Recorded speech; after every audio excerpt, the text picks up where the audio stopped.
नमस्कार साथियों, भारत के भूगोल की क्लास में आपका हार्दिक स्वागत है। आज अपन चर्चा करेंगे सिंधु नदी तंत्र की। सिंधु नदी तंत्र भारत में हिमालयी नदी तंत्र का भाग है, जिसकी उत्पत्ति हिमालय से होती है। सिंधु नदी तंत्र में अपन सिंधु एवं सिंधु की सहायक नदियों की चर्चा करेंगे। तो सबसे पहले अपन चर्चा करते हैं सिंधु नदी की। सिंधु नदी का उद्गम तिब्बत से होता है। तिब्बत में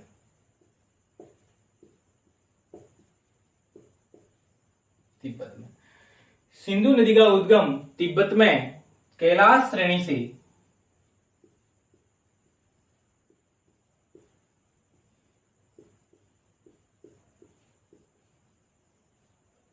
कैलाश श्रेणी में मानसरोवर झील के पास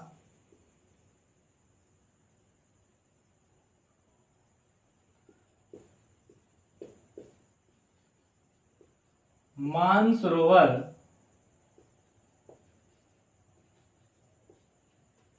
झील के पास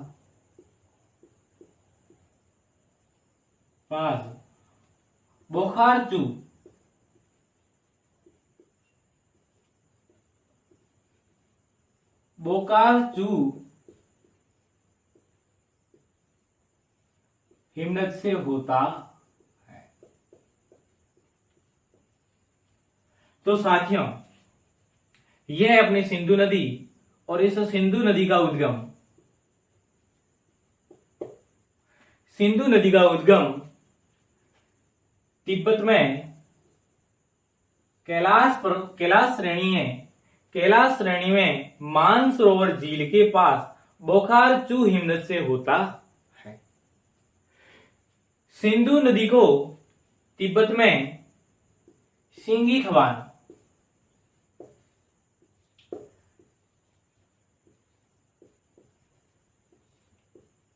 खबान नाम से जानते हैं। सिंगी खबान यानी शेरमुख।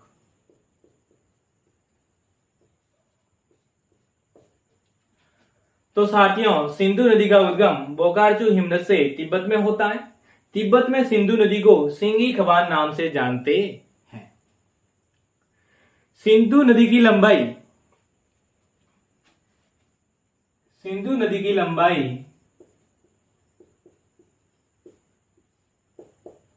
2880 किलोमीटर है और भारत में सिंधु नदी की लंबाई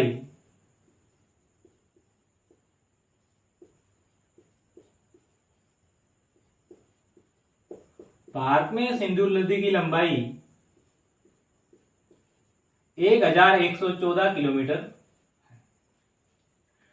सिंधु नदी के जलग्रहण क्षेत्र की बात करें तो इसका जलग्रहण क्षेत्र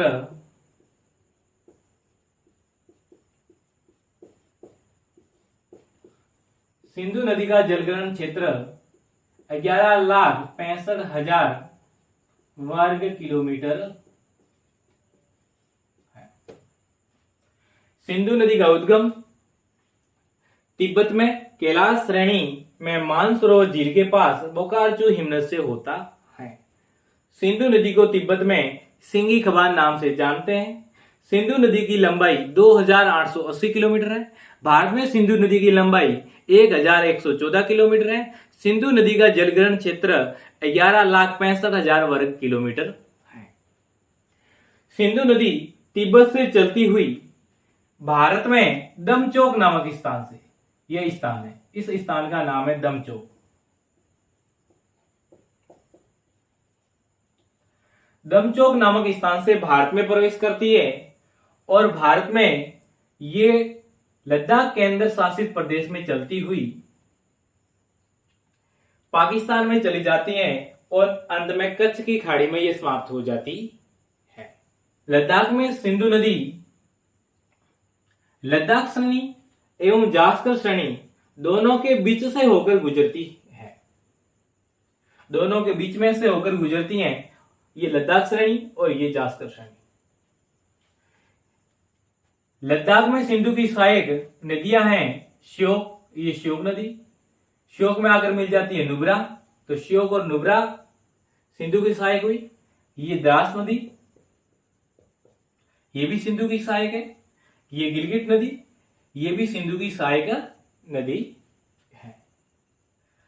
आगे और सिंधु की सहायक नदियों की बात करें तो सिंधु की भारत में सहायक नदियां में पंचनद प्रमुख है। पंचनद में अपन पहले बात करें तो सबसे पहली नदी आती है झेलम नदी। इस नदी का नाम है झेलम। ये वाली नदी है, ये झेलम नदी है। झेलम नदी, झेलम नदी, झेलम नदी। झेलम का प्राचीन नाम है वितस्ता। वितस्ता, ये इसका प्राचीन नाम है। झेलम नदी का उद्गम जम्मू कश्मीर में होता है। कहां पर हो रहा है? जम्मू कश्मीर में। और जम्मू कश्मीर में यहां पर है पीर पंजाल श्रेणी। तो पीर पंजाल श्रेणी में शेषनाग झील में बेरीनाग झरने से होता है। झेलम नदी का उद्गम कहां से होता है? बेरीनाग झरने से। बेरीनाग झरना कहां है? जम्मू कश्मीर में। बेरीनाग झरना कहां है? जम्मू कश्मीर में। बेरीनाग झरने से।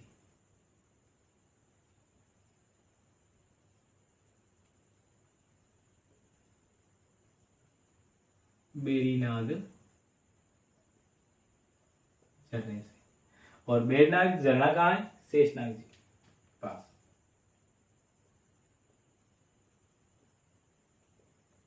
शेषनाग। तो झेलम नदी का उद्गम जम्मू कश्मीर में पीर पंजाल श्रेणी में शेषनाग झील में से बेरीनाग झरने से होता है। झेलम नदी पर जम्मू कश्मीर में दो महत्वपूर्ण परियोजना है। एक तो है उरी परियोजना। कौन सी है? ये वाली है उरी परियोजना। उरी परियोजना। और एक महत्वपूर्ण परियोजना है, उस परियोजना का नाम है तुलबुल परियोजना। तुलबुल परियोजना। तुलबुल परियोजना। तो झेलम नदी पर जम्मू कश्मीर में दो महत्वपूर्ण परियोजना है। एक तो उरी परियोजना और दूसरी परियोजना का नाम है तुलबुल परियोजना। झेलम नदी, झेलम नदी भारत और पाकिस्तान की सीमा बनाते हुए चलती है। ये सीमा बना दी। इधर है पाकिस्तान, इधर है भारत। तो झेलम नदी जम्मू कश्मीर में भारत और पाकिस्तान की सीमा बनाते हुए चलती हुई पाकिस्तान में चली जाती है। और पाकिस्तान में तुंग नामक स्थान पर, यह स्थान है तुंग। कौन सा स्थान है? तुंग। कौन सा स्थान है? तुंग। तुंग नामक स्थान पर यह चिनाब नदी में मिल जाती है। कौन सी नदी में मिल जाती है? चिनाब में। चिनाब नदी में मिल जाती है। तो अपन ने झेलम नदी की चर्चा की थी कि झेलम नदी का उद्गम जम्मू कश्मीर में होता है। जम्मू कश्मीर में कौन सी जगह से? तो कि जम्मू कश्मीर में पीर पंजाल श्रेणी है, वहां पर शेषनाग झील में बेरीनाग झरने से होता है। जम्मू कश्मीर में झेलम नदी पर दो महत्वपूर्ण परियोजना है। कौन कौन सी? उरी परियोजना और तुलबुल परियोजना। झेलम नदी भारत और पाकिस्तान की सीमा बनाते हुए चलती है और फिर ये पाकिस्तान में चले जाती है और तुंग नामक स्थान पर ये चिनाब नदी में मिल जाती है। झेलम के बाद में अगली नदी की चर्चा करें तो अगली नदी आती है चिनाब। ये नदी है, ये नदी चिनाब नदी है। इस नदी का नाम है चिनाब। इस नदी का नाम है चिनाब। चिनाब, चिनाब, चिनाब, चिनाब। चिनाब का प्राचीन नाम है अस्किनी।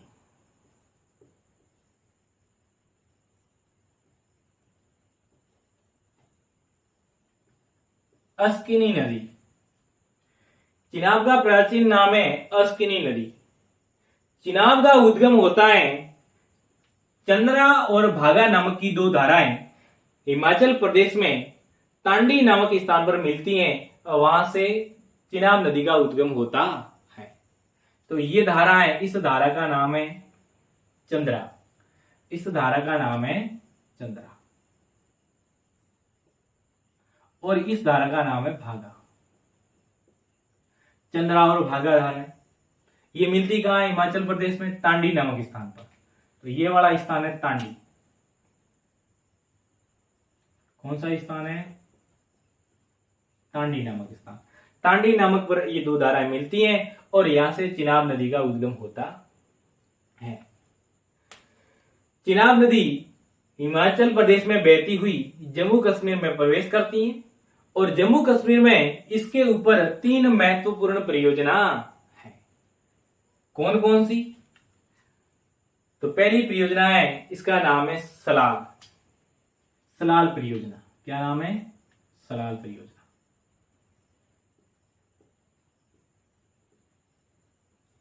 सलाल परियोजना, सलाल परियोजना। इस परियोजना का नाम है दुलहस्ती।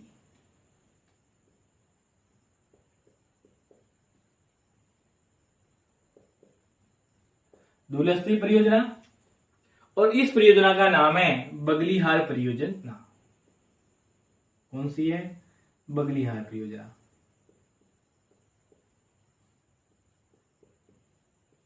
बगलीहार परियोजना। जम्मू कश्मीर में चिनाब नदी पर 3 महत्वपूर्ण परियोजना है। कौन कौन सी? सलाल, दुलहस्ती और बगलीहार परियोजना। फिर ये जम्मू कश्मीर से पाकिस्तान में चली जाती हैं और पाकिस्तान में प्रवाहित होती हुई ये मिठान कोट नामक स्थान पर सिंधु नदी में मिल जाती है। तो ये जगह, इस जगह का नाम है मिठान कोट।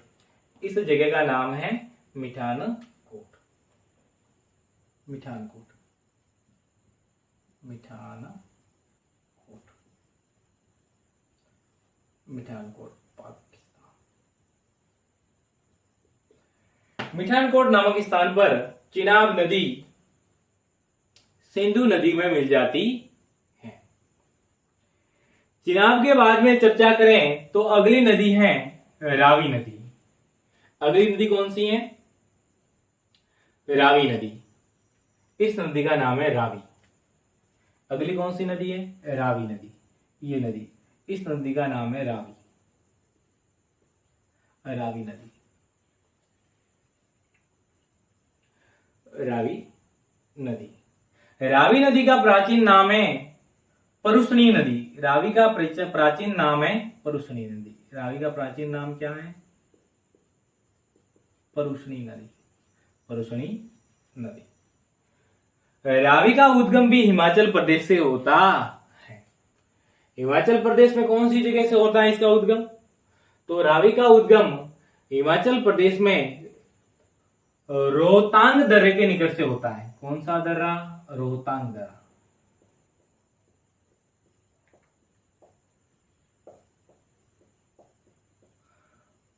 रोहतांग दर्रे के निकट से होता।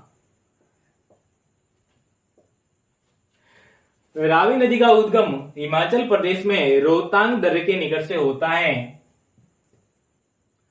रावी नदी पर हिमाचल प्रदेश में चमेरा बांध बनाया हुआ है। ये बांध कौन सा है? चमेरा बांध। इस बांध का नाम है चमेरा बांध।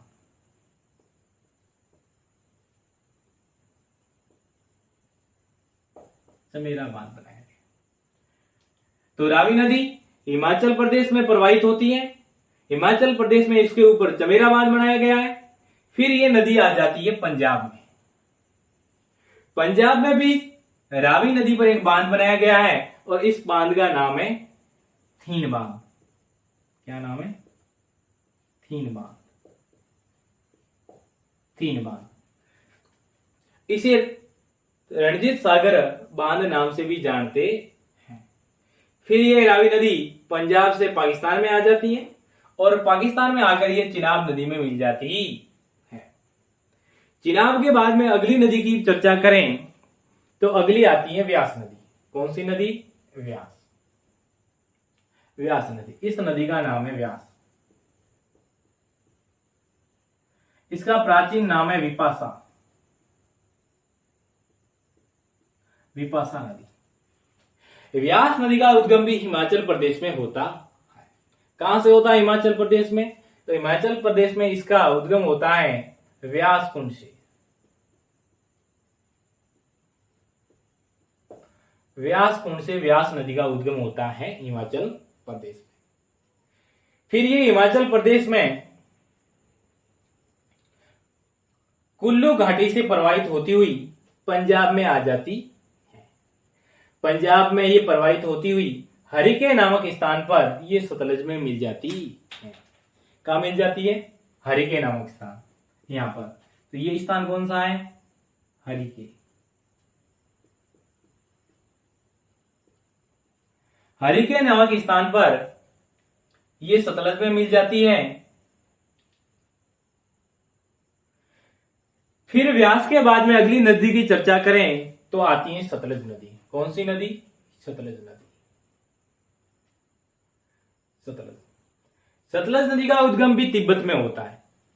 तिब्बत में कौन सी जगह में होता है? तो तिब्बत में सतलज नदी का उद्गम राक्षस ताल से होता है। कौन सी ताल? राक्षस ताल, यानी राक्षस नामक झील से होता है। और ये राक्षस झील मानसरोवर झील के पास में है। कहां पर है? मानसरोवर,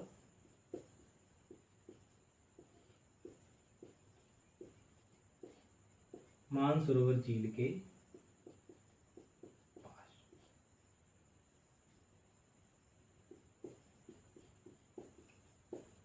तिब्बत में।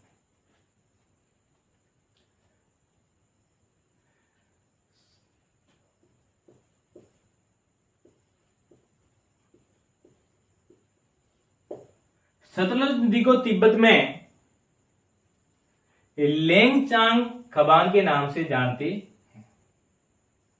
क्या नाम है इसका तिब्बत में? लेंगचांग, लेंगचांग खबान।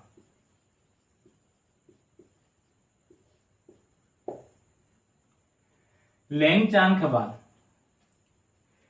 फिर ये सतलज नदी तिब्बत में प्रवाहित होती हुई भारत में आ जाती है। भारत में ये जहां से प्रवेश करती हैं, ये वाली जगह, यहां से ये भारत में प्रवेश करती हैं, यहां पर है सिपकिला दर्रा। तो सतलज नदी भारत में सिपकिले दर्रे से प्रवेश करती है। कौन सा दर्रा? सिपकिला, सिपकिला दर्रा, हिमाचल प्रदेश। भारत में ये सिपकिला दर्रा से प्रवेश करती हैं और हिमाचल प्रदेश में आ जाती। हिमाचल प्रदेश में सतलज नदी प्रवाहित होती है। हिमाचल प्रदेश में सतलज नदी पर एक महत्वपूर्ण बांध बनाया हुआ है। इस बांध का नाम है भाखड़ा बांध। कौन सा बांध? भाखड़ा बांध, भाखड़ा बांध।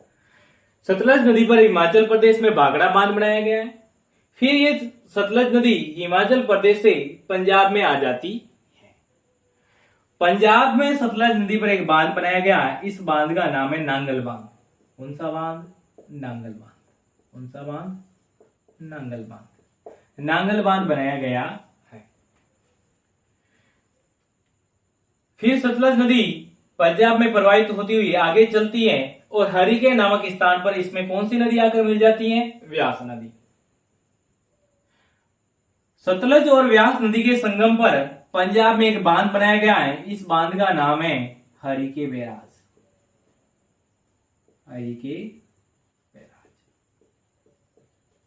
हरिके बैराज। फिर सतलज नदी पंजाब से पाकिस्तान में आ जाती है और पाकिस्तान में आकर ये चिनाब नदी में मिल जाती है।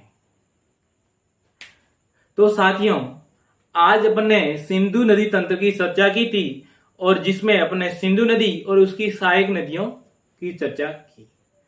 सिंधु नदी का उद्गम तिब्बत में कैलाश श्रेणी में मानसरोवर झील के पास बोकार्सू हिमनद से होता है। सिंधु नदी की लंबाई है 2880 किलोमीटर। भारत में सिंधु की नदी की लंबाई है 1114 किलोमीटर। सिंधु नदी का जलग्रहण क्षेत्र है 11,65,000 वर्ग किलोमीटर। सिंधु नदी को तिब्बत में सिंगी खबान नाम से जानते हैं। सिंधु नदी तिब्बत में प्रवाहित होती हुई भारत में दमचौक नामक स्थान से प्रवेश करती है। भारत में ये लद्दाख में प्रवाहित होती है। लद्दाख में ये लद्दाख श्रेणी और जास्कर श्रेणी दोनों के बीच में से गुजरती है। लद्दाख में इसकी सहायक नदी श्योक, नुब्रा, गिलगिट, द्रास, हुंजा, ये लद्दाख में सिंधु की सहायक नदी है। फिर ये पाकिस्तान में आ जाती है और अंत में कच्छ की खाड़ी में ये समाप्त हो जाती है। सिंधु की और सहायक नदियां हैं जिसमें पंच नद प्रमुख है। पंच नद में अपन देखेंगे झेलम, चिनाब, रावी, व्यास और सतलज।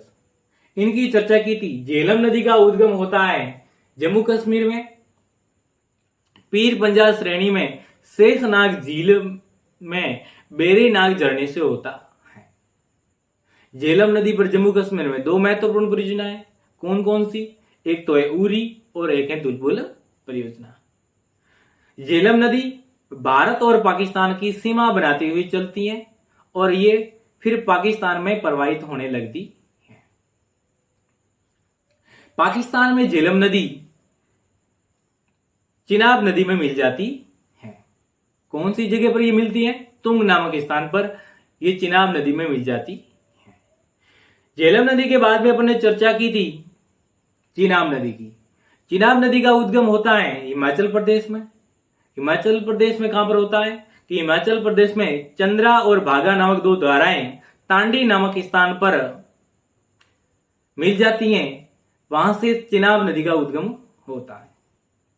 चिनाब नदी हिमाचल प्रदेश में प्रवाहित होती हुई जम्मू कश्मीर में आ जाती हैं और जम्मू कश्मीर में चिनाब नदी पर तीन महत्वपूर्ण परियोजना है, सलाल, दुलस्ती और बगलिहार परियोजना।